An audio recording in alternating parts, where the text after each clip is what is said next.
الحمد للہ نحمده ونستعینه ونستغفره ونعوذ باللہ من شرور انفسنا ومن سیئات اعمالنا من یهدی اللہ فلا مضل له ومن یضلله فلا هادی له واشهد ان لا الہ الا اللہ وحدہ لا شریک له واشهد ان محمدا عبدہ رسولہ قال اللہ تبارک و تعالی فی القرآن المجید والفرقان الحمید ما یلفظ من قول الا لدیہ رقیب عتید ربی اشرح لی وصدری ویسر لی امری واحلل عقدۃ من لسانی یفقہوا قولی سبحانک لا علم لنا الا ما علمتنا انک انت العلیم الحکیم۔ قابل بزرگوں، نوجوان ساتھیوں، پیارے بچوں، السلام علیکم ورحمۃ اللہ وبرکاتہ۔ میں نے ابھی آپ کے سامنے سورہ قاف کی ایک چھوٹی سی آیت تلاوت کی ہے، جس کا ترجمہ اس طرح ہے: انسان جو بات بھی زبان سے نکالتا ہے اس کے پاس ایک نگہبان تیار موجود ہوتا ہے۔ مطلب یہ ہے کہ زبان سے جو باتیں ہماری نکلتی ہیں وہ سب نوٹ کر دی جاتی ہیں، اور قرآن میں ایک دوسرے مقامات پر فرمایا گیا: اِنَّا عَلَيْكُمْ لَحَافِظِينَ کِرَامًا کاتبین۔ ہم نے دونوں بازوؤں پر ایک نگران مقرر کر دیے ہیں، اور کرامن کاتبین وہ بہت ہی مکرم ہیں، محترم ہیں، اور تمہاری باتوں کو نوٹ کر رہے ہیں۔ عزیزان گرامی، بات کرنے سے پہلے آدمی کو سوچ سمجھ کر بات کرنا چاہیے۔ غیر ضروری اور لایعنی جو گفتگو ہوتی ہے، بظاہر تو بہت مزہ آتا ہے، کسی پر کیچڑ اچھالنا، کسی کے خلاف باتیں کرنا، کسی کا مذاق اڑانا، اس میں تو انسان کو بہت مزہ آتا ہے، لیکن نتائج کے اعتبار سے یہ خود اس کی اپنی ذات کے لیے بھی نقصان دہ ہے، سوسائٹی کے لیے بھی نقصان دہ ہے، اور ہمارے معاشرے کے لیے بھی تباہی کا باعث بنتا ہے۔ ایک ایسے وقت میں جب کہ آپ دیکھیں گے ہر طرف نفرت کا ماحول ہے، آپ دیکھیں گے نفرت کا ماحول ہے، ایک دوسرے کے خلاف جو ہے نا اختلافات شدید سے شدید تر ہیں۔ اور پھر دوسری بات کہ ہمارے اس ملک کے اندر جو فرقہ وارانہ منافرت پائی جاتی ہے، اس کی تو بات ہی کچھ اور ہے۔ صبح شام print media, social media, electronic media, یہ سارے چیزیں جو ہے اس سے بھرے پڑے ہیں۔ دوسری طرف ہماری جو صورتحال ہے، اس میں جو اختلافات کی جو بات آتی ہے، اختلافات ہمیشہ سے رہا ہے، رہے گا، اور اختلاف یہ کوئی غلط چیز نہیں، بلکہ نبی صلی اللہ علیہ وسلم فرماتے ہیں میری امت میں یہ اختلاف ضرور ہوگا۔ تو مسئلہ اختلاف کا نہیں ہے، مسئلہ انداز کا ہے کہ آپ اپنے اختلاف کو کیسے پیش کرتے ہیں۔ اور پھر دوسرا مسئلہ اختلاف پہ رائے کا نہیں ہے، بلکہ اس کے اظہار کا ہے۔ یہ ایک بات جو اختلاف کی ہے، اگر وہ سلیقے سے، طریقے سے، حکمت کے ساتھ بتائی جائے تو کوئی نزاع نہیں ہوگی، لیکن وہی بات کا انداز یا اظہار خیال ہمارا بھونڈا ہوگا، یا کسی کی تحقیر کرنا مقصود ہوگا، تذلیل کرنا مقصود ہوگا، تو اس سے ہوگا یہ کہ بجائے ہمارے اندر غربت بڑھنے کے دوریاں پیدا ہوتی ہیں۔ تو اس میں سب سے بڑا جو رول ہے وہ ہے زبان اور بیان کی ذمہ داری۔ تو ہم اپنی زبان کو بہتر طریقے سے استعمال کریں. اسی لیے نبی صلی اللہ علیہ وسلم نے فرمایا جنت کی ضمانت دی گئی ہے، تمہارے دو جبڑوں کے درمیان میں جو زبان ہے اس کی حفاظت کی ذمہ داری دے دیں تو جنت کی خوشخبری سنائی گئی. آپ اندازہ کریں، حالانکہ پورے اعضاء مل کر زبان سے روزانہ دعا کرتے ہیں، بھئی تو اگر صحیح چلی تو ہماری بھلائی ہے، اگر تو صحیح نہیں چلی تو ظاہر سی بات ہے اس کی کیا ہو، اس کا ری ایکشن کیا ہوتا ہے، پورے باڈی پر پڑتا ہے. لوگ جو ہے نا کیا سمجھ کر بولے، بات ذرا سے ذرا فرق ہو گئی تو سزا کس کو ملتی ہے؟ کوئی بھی زبان پکڑ کر نہیں کاٹتا آپ کو، کیا کرتے ہیں معلوم ہے؟ پیٹنا شروع کرتے ہیں. تو اسی لیے پورے اعضاء مل کے زبان سے دعا کرتے ہیں، اس سے ریکویسٹ کرتے ہیں کہ تو سلامت رہو، اچھے طریقے سے تو استعمال کر، نہیں بول تو ہماری خیر نہیں ہے. تو اس لحاظ سے یہ جو دو میٹھے بول یا اس کا صحیح استعمال دو دلوں کو جوڑتے ہیں، اور اس کا غلط استعمال یہ دلوں کو پاٹتے بھی ہیں، دوریاں پیدا ہوتی ہیں، غربتیں ختم ہوتی ہیں، رشتے ناتے ختم ہو جاتے ہیں. اور پھر دوسرا یہ کہ اللہ تبارک و تعالیٰ نے فرمایا وَقُولُوا لِلنَّاسِ حُسْنًا، آپ لوگوں سے اچھی بات کرو تو اچھی بات کرو اور سیدھی اور سچی بات کرو. نکاح کے موقع پر یہ آیت آپ بارہا سنے ہوں گے، یا ایھا الذین آمنوا اتقوا اللہ قولوا قولا سدیدا. اس سے کیا ہوگا؟ اس سے یہ ہوگا کہ یصلح لکم اعمالکم، اللہ تعالیٰ تمہارے اعمال کو درست فرمائے گا. انعام ہے. دیکھیے زبان کا صحیح استعمال، سچی بات، صحیح بات، قول سدید جسے ہم کہتے ہیں. اس لیے کہ یہ نکاح کا موقع ہے، پھر بھی آپ دیکھیں گے اللہ تعالیٰ، اللہ کے نبی صلی اللہ علیہ وسلم نے اس آیت کو منتخب کیا ہے، اس لیے کہ بہت بدلتے ہیں لوگ بات. میں ایسا نہیں بولا تھا، میرا مطلب ایسا تھا، کیونکہ دل میں ایک بات، زبان پر ایک بات. تو اللہ تعالیٰ نے وہیں روکا ہے. قولوا قولا سدیدا یصلح لکم اعمالکم. پھر اس کے علاوہ اتنا ہی نہیں، اللہ تعالیٰ ہمارے اعمال کو درست کرے گا. یغفر لکم ذنوبکم، اور تمہارے گناہوں کو بھی معاف کر دے گا. کیا ہے یغفر لکم ذنوبکم من یطیع اللہ و رسولہ فقط فاز فوزا عظیما. یہ ہے مکمل آیت. ہم بارہا سنتے ہیں، مگر سب کو کیا ہے، وہ مصری کھجور کھانے سے فرصت نہیں ہے، اس کی فکر ہوتی ہے ریفریشمنٹ کیا بنا ہے، ہاں اس کے بعد کھانا کیا بنا ہے. وہ جو آیتیں پڑھی جاتی ہیں نا، اگر ایک ایک اس آیت پر ایک ایک خطبہ جمعہ ہو سکتا ہے. تو عزیزان گرامی، اللہ تبارک و تعالیٰ نے فرمایا اس زبان کا آپ صحیح استعمال کریں. آپ محفل کے اندر آپ دیکھیں گے کتنی گڑبڑ ہو جاتی ہے، مجلس برخاست ہو جاتی ہے. ایک صاحب اگر کچھ بول دیے تو پھر بولنے کا اصل میں اختلاف، میں نے بتایا نا، اختلاف کوئی بڑا مسئلہ نہیں ہے، اظہار سب سے بڑا مسئلہ ہوتا ہے، انداز گفتگو مسئلہ ہوتا ہے. جب زبان کے اندر سختی ہو اور دل کے اندر حسد ہو اور پھر دوسرا ہمارا انداز بھونڈا ہو تو ظاہر سی بات ہے اچھی اور بھلی بات بھی سامنے والے کو کڑوی معلوم ہوتی ہے. اس سے جو ہے نہ صرف یہ کہ اس کی شخصیت متاثر ہوتی ہے، انسان کی شخصیت اس کی اپنی زبان ترجمان ہوتی ہے، وہ کس بائے کا آدمی ہے اس کی گفتگو سے اندازہ ہو جاتا ہے. اسی لیے زبان کو قابو میں رکھنے کا حکم دیا گیا ہے. اور پھر دوسرا یہ کہ تو جب انسان کے اندر بغض ہو، نفرت ہو اور اس کا جو ہے نا حسد ہو تو اس کے اثرات اس کی عبادتوں پر بھی پڑتے ہیں.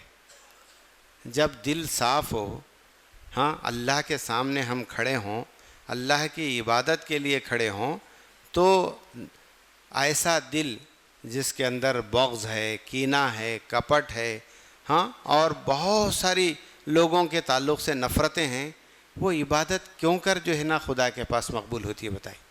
تو صاف دل ہو کر اللہ کی بارگاہ میں ہم حاضر ہوں۔ اور پھر دوسرا یہ کہ اس سے معاشرے کے اندر بہت برے اثرات پڑتے ہیں، لوگوں کے اندر قربتیں نہیں ہوتے بلکہ نفرتیں جنم لیتی ہیں۔ اور دوسری بات یہ کہ جب ہمارے دل کے اندر یہ کیفیت ہوگی، عدل و انصاف سے ہم جو ہے پھر جاتے ہیں، کسی کے ساتھ انصاف اور عدل کا معاملہ نہیں کرتے، بلکہ ہم اپنے تعلقات کی بنیاد پر جو ہے نا کسی کے حق میں اور کسی کے خلاف بولتے ہیں۔ لیکن اسلام جو تعلیم دیتا ہے وہ یہ ہے، کیا ہے، وہ تمہارا اپنا بھائی ہو، اپنے جو ہے نا رشتہ دار ہوں، عزیز و اقارب ہوں یا پڑوسی ہوں، لیکن جب بات ہو تو بالکل حق کی بات ہو، حق کی تائید ہو، اور حق کے لیے آدمی کبھی جو ہے نا کسی کو منہ دیکھی بات نہ کرے۔ اور پھر فرمایا گیا، حدیث میں آتا ہے، نبی صلی اللہ علیہ وسلم نے فرماتے ہیں، بندہ کبھی ایک ایسی بات کہہ دیتا ہے جس پر وہ غور نہیں کرتا، مگر وہ اس کی وجہ سے مشرق کو مغرب کے فاصلے سے بھی زیادہ دور جہنم میں جا گرتا ہے۔ بخاری شریف کی حدیث ہے، بتایا گیا ہم زبان کا غلط استعمال، اس پر کنٹرول نہ ہونے سے بعض ایسے الفاظ زبان سے نکل جاتے ہیں کہ آدمی کو اس کو پتہ نہیں چلتا، لیکن وہ بہت زیادہ جو ہے اللہ سے دور ہو جاتا ہے۔ اور پھر دوسرا یہ کہ اللہ تبارک و تعالیٰ نے فرمایا کہ اختلاف کے اندر آداب اور اسلامی اصول کو ملحوظ رکھنا چاہیے۔ عام طور پر کیا ہوتا ہے، خاص طور پر ہر مسلمانوں کے اندر کئی جماعتیں کام کرتی ہیں اور ان کے اندر بھی اختلاف پایا جاتا ہے۔ یہ اس اختلاف کو آپ آپس کے سر پھٹول کا ذریعہ نہ بنائیں، دست و گریباں جو ہے نا یعنی اس کا ذریعہ نہ بنائیں۔ آپس میں ہم جو ہے نا ان اختلافات کو علمی انداز میں اس کو گفتگو کرنے کی کوشش کریں۔ اب یہ جو آپ دیکھیں گے یہاں منبر سے جو تقاریر ہوتی ہیں، پہلے کیا ہوتا تھا، کچھ لوگ سنیں بات ختم۔ آج لمحوں کے اندر ایک تقریر، اگر نفرت پر مبنی تقریر ہو یا کسی کے تعلق سے جو ہے نا آدمی اپنے دل کے بخار کو نکالے، تو آپ بتائیے کیا پیغام دیا جاتا ہے۔ اور پھر منٹوں کے اندر، سیکنڈز کے اندر ایسی چیزیں وائرل ہوتی ہیں، ایک بیان، ایک تقریر اور ایک جو ہے نا ویڈیو آج پوری دنیا کے اندر گشت کر سکتا ہے۔ اور اس میں اور بھی بہت زیادہ ذمہ داری ہے کہ آپ کوئی اسٹیٹمنٹ دینے سے پہلے یا کوئی بیان دینے سے پہلے اس پر غور و فکر کریں اور اچھی تیاری کر کے آئیں۔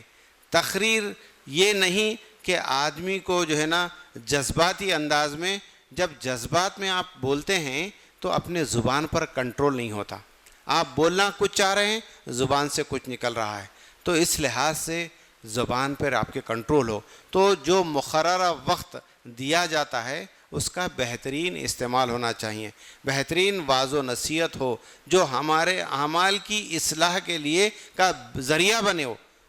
تو آپ اگر کوئی ایک بیان سے کسی کا دل متاثر ہوتا ہے، کوئی اللہ کے طرف اپنے رشتے اور ناطے کو جوڑتا ہے، تو ہمارے لیے ایک بہترین ثواب جاریہ ہے۔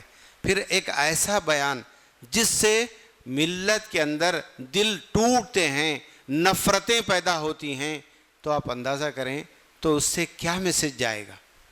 تو اس لحاظ سے بھی ہمارے لیے ضروری ہے۔ اور بہت ساری چیزیں یہ کیوں آتی ہیں، ہم گمان کے طور پر کسی کے تعلق سے اپنی رائے قائم کر لیتے ہیں، وہ ایسا ہی ہوگا، میرے تعلق سے وہ ایسا ہی سوچ رہا ہوگا، جبکہ ہمیں قطعی طور پر اس کا علم نہیں ہوتا۔ اور اس کی بنیاد پر آپ دیکھیں گے ملت کے اندر قتل تک ہو رہے ہیں، اس کا اندازہ نہیں ہوتا۔ سنا سنی باتوں پر آدمی یقین کر لیتا ہے، جب تک کہ وہ بات کی تصدیق نہ ہو ہم یقین نہ کریں۔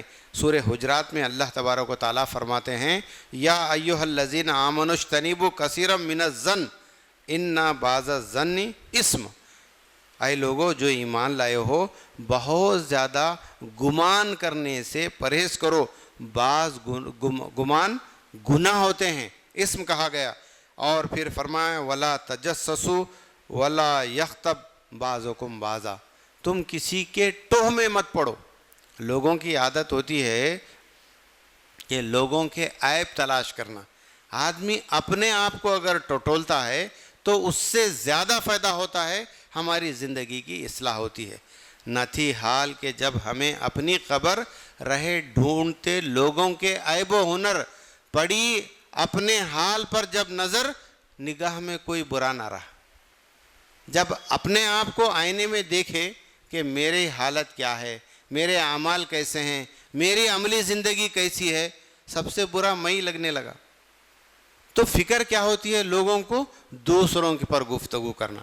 اس کے بجائے آدمی اپنے آپ کو اگر ٹٹولے، ہر شخص اپنی عملی زندگی کی فکر کرے تو یقین جانیے اس کی زندگی سنورے گی۔ ایک ایک فرد جب سنورے گا تو پھر دوسروں کے لیے بھی وہ ایک بہترین نمونہ بن جائے گا۔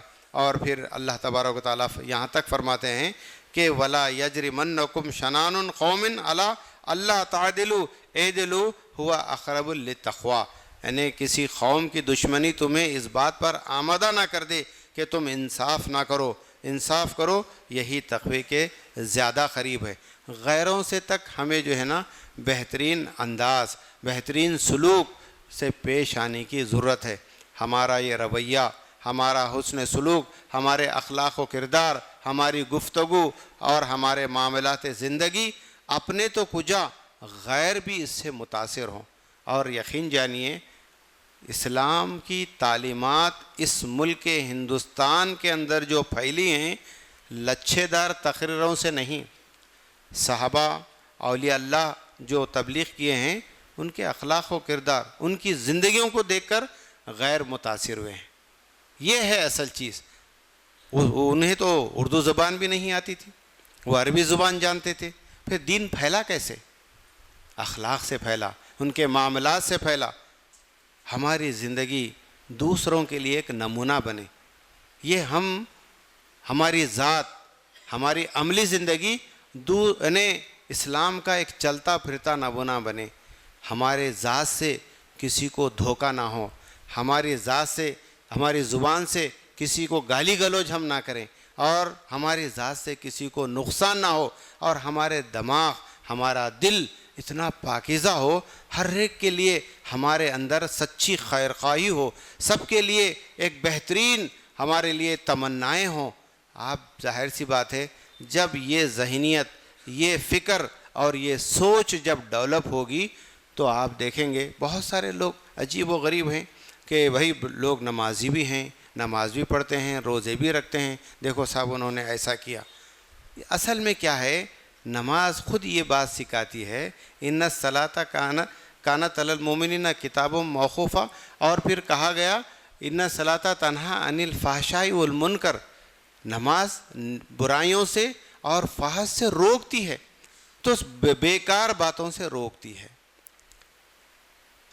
اور ابھی سورہ آپ دیکھیں گے قرآن کے اندر جو بات بتائی گئی، جنتیوں کو جو ہے نا وہاں وَلَا تَسْمَعُوا فِيهَا لَاغِيَةً، لا تسمعوا فیہا لاغیہ، جنتی وہاں کوئی لغو اور غیر ضروری بات نہیں سنیں گے۔ یہ مقام و مرتبہ ہوگا۔ وہ کن کے لیے ہے؟ دنیا میں اگر ہم ایسی زندگی گزارتے ہیں، آپ غور و فکر کریں، میڈیا کا زمانہ ہے، پرفتن زمانہ ہے، ایسے ایسے میسیجز، ایسے ہمارے جو ہے نا آڈیو کلپس اور ویڈیو کلپس فارورڈ ہوتے ہیں، لوگ ایک دوسرے کے خلاف اتنی کیچڑ اچھالتے ہیں اور ایسی بھڑاس نکالتے ہیں، اور وہ صاحب کنٹینیو دوسرے صاحب بھی ان کے جو ہم خیال ہیں وائرل ہو رہی ہے۔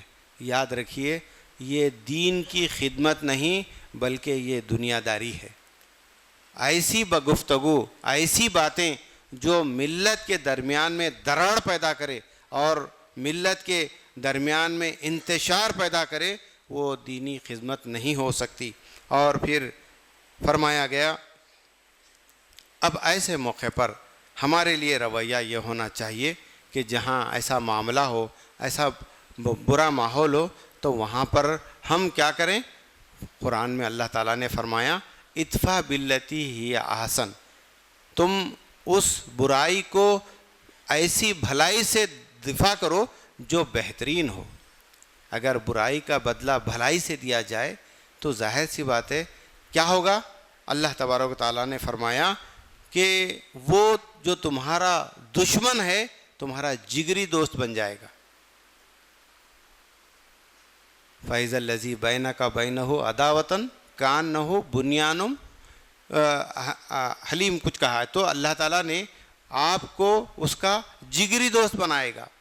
تو یہ عملی طور پر اگر آدمی اس کے لیے تھوڑا سا قربانی دینا ہوگا، اپنے پتے کو مارنا ہوگا، غصے کو قابو میں رکھنا ہوگا، اور اس لیے جب یہ کیفیت ہمارے دل کے اندر آتی ہے، اخلاق و کردار، دیکھیے نماز پڑھنا ہی عبادت نہیں ہے، اس عبادت کو جو چیز سنوارتی ہے، اس عبادت کے ذریعے اللہ تبارک و تعالی ہماری زندگی کے اندر جو تبدیلی چاہتا ہے وہ ہماری عملی زندگی ہے۔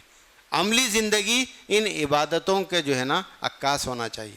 اگر ایسا نہیں ہے، یہاں تو ہم پورے اللہ کے بندے بنے ہیں، پورے ادب و احترام کے ساتھ، دیکھو آپ مسجد میں آئے ہیں، ایک دوسرے سے ہم چیخ کر بات نہیں کرتے، ایک دوسرے سے گفتگو نہیں کرتے، کتنا ڈسپلین ہے، کتنا نظم ہے۔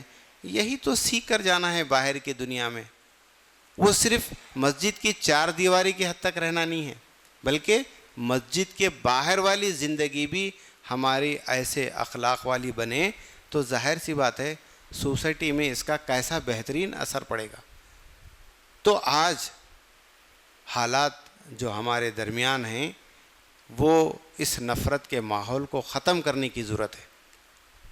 ہمارے اخلاق سے، ہماری گفتگو سے، ہمارے معاملات سے اور ہمارے جو ہے نا کاروبار سے ایسا محسوس ہو کہ واقع ہم ایک سچے مسلمان سے ہم معاملہ کر رہے ہیں۔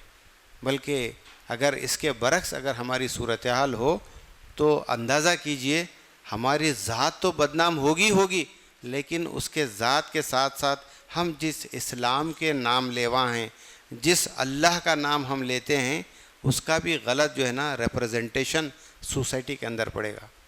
اللہ کے نبی صلی اللہ علیہ وسلم فرماتے ہیں، حدیث جو مشکات شریف میں آئی ہے، اللہ کے نبی صلی اللہ علیہ وسلم فرماتے ہیں میرے رب نے مجھے 9 باتوں کا حکم دیا ہے، اور یہ باتیں ہمیں بھی یاد رکھنے کی ہیں، ہمارے لیے بھی یہ جو ہے نمونہ ہیں۔ تو فرمایا گیا کھلے اور چھپے میں اللہ سے ڈروں، چاہے ہم کھلے ہوں، 4 لوگوں میں ہوں یا اکیلے میں ہوں، اللہ سے ڈروں، اور ناراضگی اور پیار دونوں حالتوں میں انصاف کی بات کروں۔ اگر کسی فرد سے مجھے ناراضگی ہے تو اس کے خلاف ہمارا جو ہے بیان نہیں ہونا چاہیے، بلکہ بات سچی اور کھری ہونی چاہیے، اور غربت اور خوشحالی دونوں حالتوں میں میانہ روی کا اختیار کرو۔ یہ تیسرے جو ہے بتایا گیا نبی صلی اللہ علیہ وسلم کو، چاہے آدمی کے اندر خوشحالی اگر آ گئی تو میری دولت میری مرضی، میں جیسے چاہے خرچ کروں، ایسا نہیں ہے۔ یہ دولت اللہ تبارک و تعالیٰ کی عطا کردہ ہے۔ ہم لکھ کے لگاتے نا گھروں پر ھذا من فضل ربی، یہ میرے رب کا فضل ہے، پھر کیوں لکھ کے لگاتے؟ ہمارا دل مانتا ہے، ہمارا یہ ایمان ہے جو کچھ بھی مجھے دولت ملی ہے یہ اللہ کے فضل و کرم سے ملی ہے، اور اس کا مصرف بھی اللہ کے بتائے ہوئے اصولوں کے مطابق آپ کو کرنا ہے۔ تو ہمارے اندر میانہ روی ہونی چاہیے۔ اور پھر دوسرا یہ جو مجھ سے قطع تعلق کرے اس سے میں جڑوں، جو مجھ سے کٹے میں اس سے جڑوں، ہے ہمارے اندر یہ دل گردہ ہونا پڑتا، بہت بڑی بات ہے۔ جو مجھ سے کٹے اس کو آگے بڑھ کر ایک بار اس سے سلام کرنے میں کیا بھول ہو گئی، میں کیوں کروں سلام، وہ زندگی بھر انہیں کرتے رہنا سلام، کیا ضروری ہے؟ آپ کبھی پہل کیجئے. اور اس پر بھی جھگڑے ہوئے ہیں، ہم نے دیکھا ہے اس پر بھی جھگڑے ہوئے ہیں. سلام ایک جو ہے نا دعا ہے، سلامتی کی دعا ہے. اس سے السلام و قبل الکلام کہا ہے اللہ تبارک. حدیث میں آتا ہے کہ بات کرنے سے پہلے آپ سلام کیا کرو. تو پھر پانچویں بات بتائی گئی، جو مجھ سے زیادتی کرے میں اسے معاف کر دوں. ایسے کئی واقعات ہیں، اس سے پہلے بھی میں نے آپ کے سامنے یہ ساری باتیں رکھیں کہ جو لوگ غیر ضروری، آپ دیکھیں گے ایک مرتبہ حضرت ابوبکر صدیق رضی اللہ تعالیٰ عنہ حضور صلی اللہ علیہ وسلم سے گفتگو کر رہے تھے. تو ایک شخص آیا اور حضرت ابوبکر صدیق کو برا بھلا کہنے لگا. انہوں نے کچھ دیر کے لیے انتظار کیا، اس کے بعد برداشت نہیں ہوا تو حضرت ابوبکر صدیق بھی اس کا جواب دینا شروع کیے. تو نبی صلی اللہ علیہ وسلم وہاں سے رخصت ہوئے. تو حضرت ابوبکر صدیق نے فرمایا، اللہ کے رسول، جب وہ مجھے تیز و تند باتیں کر رہا تھا تو آپ مجھے دیکھ کر جو ہے مسکرا رہے تھے، اور جب میں جواب دینا شروع کیا تو آپ وہاں سے رخصت ہوئے. کیا معاملہ ہے؟ اے ابوبکر، جب وہ تمہیں برا بھلا کہہ رہا تھا فرشتہ جواب دے رہا تھا، تمہارے طرف سے فرشتہ جواب دے رہا تھا. جب تم نے بولنا شروع کیا تو فرشتہ وہاں سے رخصت ہوا. اب جہاں فرشتے رخصت ہوتے میں نہیں ٹھہر سکتا. بہت بڑی بات ہے، کہنے کو تو بہت بڑی بات ہے، لیکن اندازہ کیجئے، کبھی ایسا عمل کر کے دیکھیے. سامنے والا آخر کب تک پکارے گا؟ خاموش تو ہونا ہی ہونا ہے. تو یہ ہمارے اندر تو کہا کہ جو مجھ سے زیادتی کرے میں اسے معاف کر دوں. اور بعض لوگ یہ کہتے ہیں کیا معاف کرنا، کیا معاف کرنا. تو ڈاکٹر اسرار احمد نے بڑی اچھی بات کی ہے. اگر تم چاہتے ہو کہ اللہ تبارک و تعالیٰ تمہارے ہر گناہ معاف کرے تو تم بھی معاف کرو لوگوں کو. ہم یہی چاہتے ہیں نا. تو معاف کرنے والا سب سے بڑا ہوتا ہے. اور جو مجھے اپنے حق سے محروم کر دے میں اسے اپنا حق دے دوں. یہ ہے عدل و احسان. اس کو احسان کہتے ہیں. کوئی چیز کسی کا حق ادا کرے یہ تو عدل ہوا. احسان یہ ہے کہ اس کے حق سے بڑھ کر دیں ہم. ابھی جمعہ کے اندر بھی جو خطبہ پڑھا جاتا ہے، یامرو بالعدل والاحسان ایتاء ذی القربی وینہی عن الفحشاء والمنکر والبغی، بولتے ہی سب اڑ جاتے ہیں، ہے نا. آخری وہی الفاظ ہوتے ہیں. تو یہ ہر جمعہ میں ہمیں. اور پھر فرمایا میری خاموشی غور و فکر کی خاموشی ہو. جب آدمی خاموشی بیٹھے تو ہم کچھ اچھی باتیں سوچتے رہے، اور بات کرتے ہوئے اللہ کو یاد کرو. زبان سے حضور صلی اللہ علیہ وسلم فرماتے ہیں جب بات کرو تو اچھی اور بھلی بات کرو، ورنہ خاموش رہو. اور میری نگاہ عبرت کی نگاہ ہو.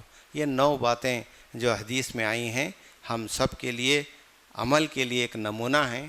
ایسا دل، ایسا جگر اور ایسی سوچ ہماری ذات میں پیدا کیجئے. صرف نماز تو ایک عبادت ہے، لیکن اس کے ساتھ ساتھ ہماری عبادتوں کو قبول ہونے کے لیے یہ کیریکٹر اپنے اندر بلڈ اپ کیجئے. تبھی جو ہے نا یہ عبادتیں معتبر بھی ہوں گے، اللہ کے پاس قابل قبول بھی ہوں گے، اور اس سے ہماری ذات بھی سنورے گی اور ہمارے اخلاق بھی سنوریں گے.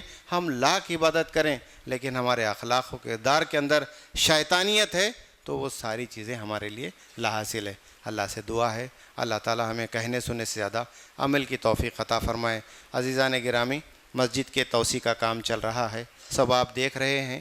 صرف دیکھتے مت جائیے، اپنے ذرا کشادہ دلی کے ساتھ دامے در میں سخنے بھرپور تعاون کیجیے. اور تعاون کی شکلیں جو ہے نا اینٹ، سیمنٹ اور ریت وغیرہ مختلف مٹیریل کی شکل میں بھی دی جا سکتی ہیں.